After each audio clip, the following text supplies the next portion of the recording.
Do you know how China's demographic crisis is silently reshaping the world? Imagine getting a phone call from a government official not about your taxes, not about your job, but asking you, personally, why you haven't had a baby yet. That is not a scene from a dystopian thriller. That is happening right now, in the most populous country on Earth.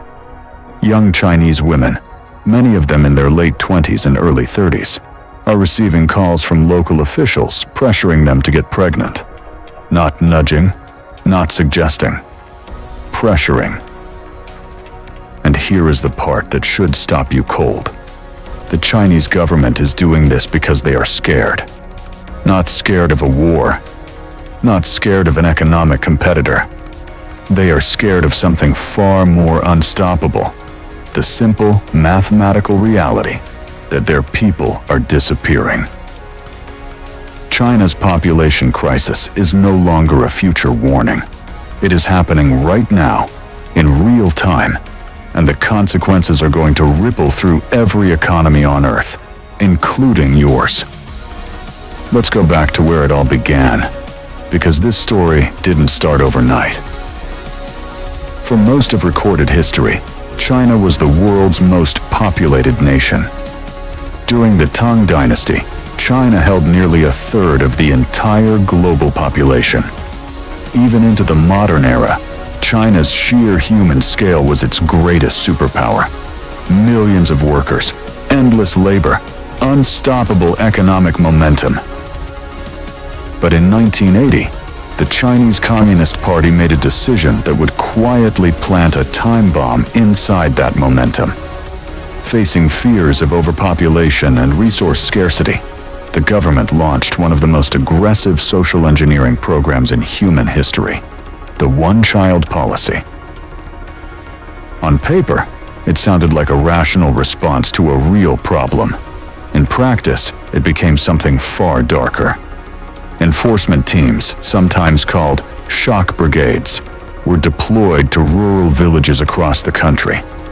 Forced sterilizations were carried out on a massive scale. By the late 1990s, researchers estimated that more than 1 in 3 women of childbearing age in certain regions had been forcibly sterilized. Over 300 million abortions were recorded across the span of the policy. Entire villages were stripped of their reproductive choices, not by disease or disaster, but by deliberate government mandate.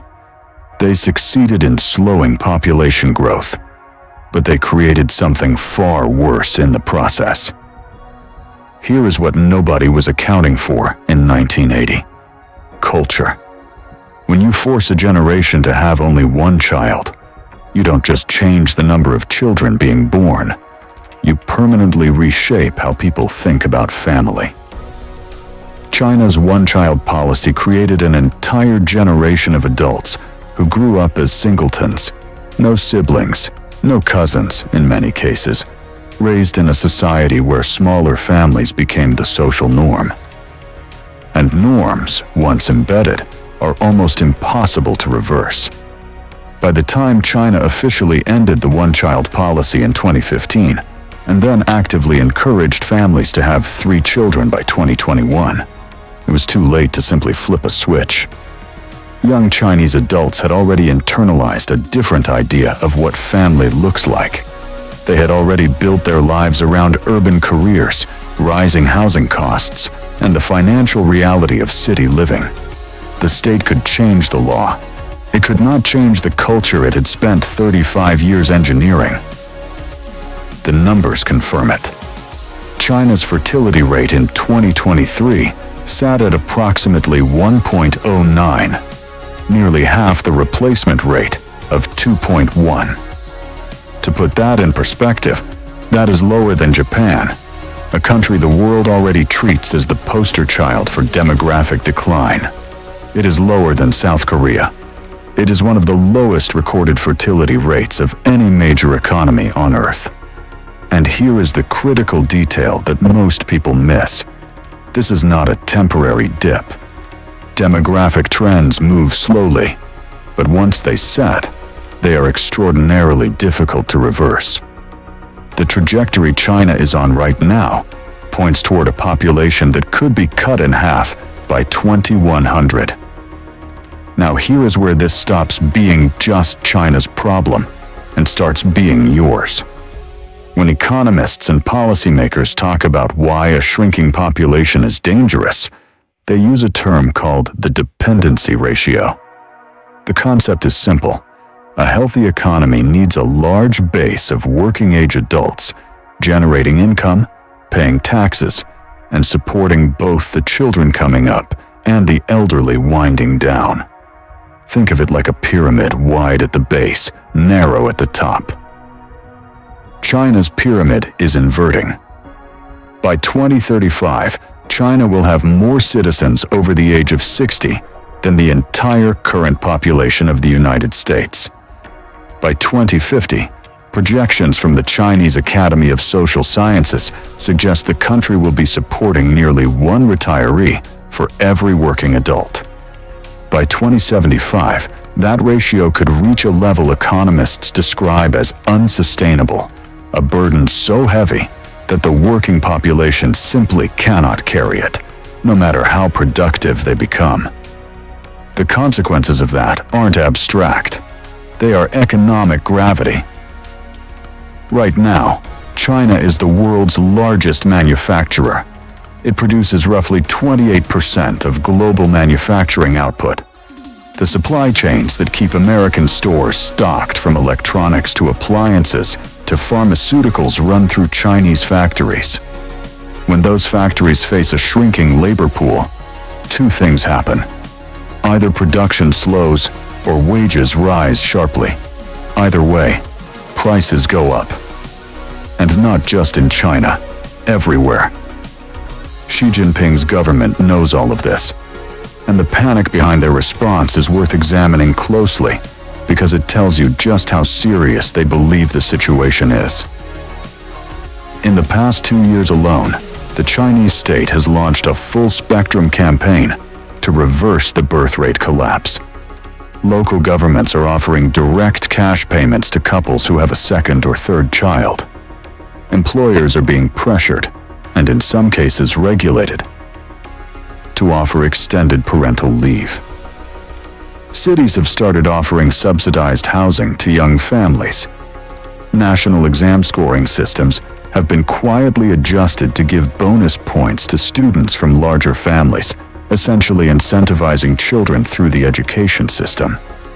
And then there are the phone calls.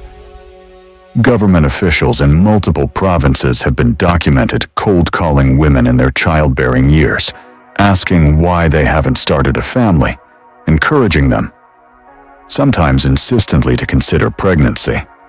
The optics of a government so desperate that it is personally calling women to discuss their reproductive choices says everything about how far past the easy solutions China has traveled. But history is not encouraging here. South Korea has spent over $200 billion in pro-natalist policies over the past 2 decades. Its fertility rate has continued to fall, reaching a record low of 0.72 in 2023. Japan has poured resources into childcare reform for 30 years. Its fertility rate remains stubbornly below 1.3. The evidence is consistent and sobering. Once a developed society shifts toward low fertility, financial incentives alone cannot reverse the trend. The cultural forces, urbanization, cost of living, career expectations, shifting gender roles, are simply more powerful than government checks. China is about to learn the same lesson, except China is learning it faster, at a larger scale, and without the accumulated generational wealth that gave Japan and South Korea a cushion. There is one variable that China's leadership has so far been deeply reluctant to discuss: immigration. Countries like the United States, Canada, and Germany have historically used large-scale immigration to offset demographic decline. The math is straightforward. If your birth rate can't sustain the population, You import working-age adults who can contribute to the economy and the tax base. It is not a perfect solution, but it is a proven one. China, however, has one of the most restrictive immigration and citizenship systems in the world. As of 2023, fewer than 1 million people in China hold permanent residency, out of a population of over 1.4 billion. The country grants permanent residency to fewer than 10,000 people per year. For context, the United States grants over 1 million green cards annually.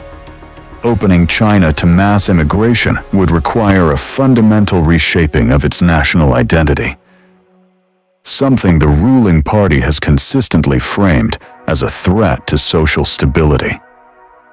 So China sits at a crossroads, with one road leading toward managed decline and painful structural reform, and the other leading toward demographic collapse on an unprecedented scale. What does this mean for the world, for the United States? The global economy has been built on the assumption of Chinese manufacturing capacity. As that capacity shrinks, supply chains will fracture. Industries that currently depend on low-cost Chinese labor, consumer electronics, automotive components, textiles, pharmaceuticals will face pressure to restructure. Some production will move to Southeast Asia, to India, to Latin America. Some will come home. All of it will cost more than it does today. Meanwhile, China's internal economy will face a consuming reality. The majority of its national resources will need to be redirected toward elder care, healthcare infrastructure, and pension systems. The investment that was going toward innovation, military development, and global infrastructure projects, the Belt and Road Initiative, the space program, next-generation artificial intelligence, will face a structural funding squeeze. China's century, which many analysts declared was just beginning, may be quietly ending before it fully arrived. And yet, this is not a story about inevitability. It is a story about choices.